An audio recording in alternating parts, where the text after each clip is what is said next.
માં ખનીજ માફિયાઓના ઓવરલોડ ડમ્પરોને કારણે નવા બનેલા ડામર રોડ વારંવાર તૂટી જતા મહાનગરપાલિકાએ મહત્વનો નિર્ણય કર્યો છે। શહેરના માર્ગને સંપૂર્ણપણે બંધ કરી 8 કરોડ રૂપિયાના ખર્ચે ડામરના સ્થાને મજબૂત આરસીસી રોડ બનાવવાનું કામ શરૂ કરાયું। આ કામ આગામી 2 મહિનાના સમયગાળા દરમિયાન ચાલશે। દૈનિક 3000થી વધુ વાહન ચાલકોને ભારે હાલાકીનો સામનો કરવો પડે છે। ખનીજ માફિયાઓનો ત્રાસ અટકાવવા આ લાંબા ગાળાનો ઉપાય અપનાવાયો છે।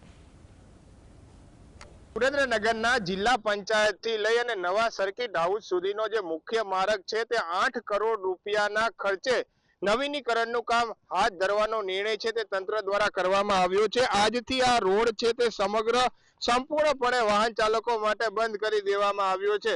અંદાજિત આ રોડ ઉપરથી રોજના 3000થી વધુ વાહનો પસાર થતા હોય છે, ત્યારે હવે જે મોટા ડમ્પરો અને ખાસ કરીને જે મોટી એસટી બસો હોય છે તેમને પણ અવર જવર માટે હાલાકીનો સામનો છે તે કરવો પડશે। આગામી 2 મહિના સુધી આ જે રોડ છે તે બંધ રાખવા અંગેનો નિર્ણય છે તે કરવામાં આવ્યો છે। મોટા વાહનો પસાર થતા હોવાના કારણે અને ખનીજ ભરેલા વાહનો પસાર થતા હોવાના કારણે આ ડામર રોડ છે તે વારંવાર તૂટી જતો હતો। પાલિકા દ્વારા 1 વર્ષમાં 3 વખત રોડ બનાવવામાં આવ્યો। જે આરસીસી રોડનું કામ છે તે મહાનગરપાલિકા દ્વારા 8 કરોડના ખર્ચે આજથી શરૂ કરવામાં આવ્યું છે। Fazal Chauhan, GSTV news, Surendranagar.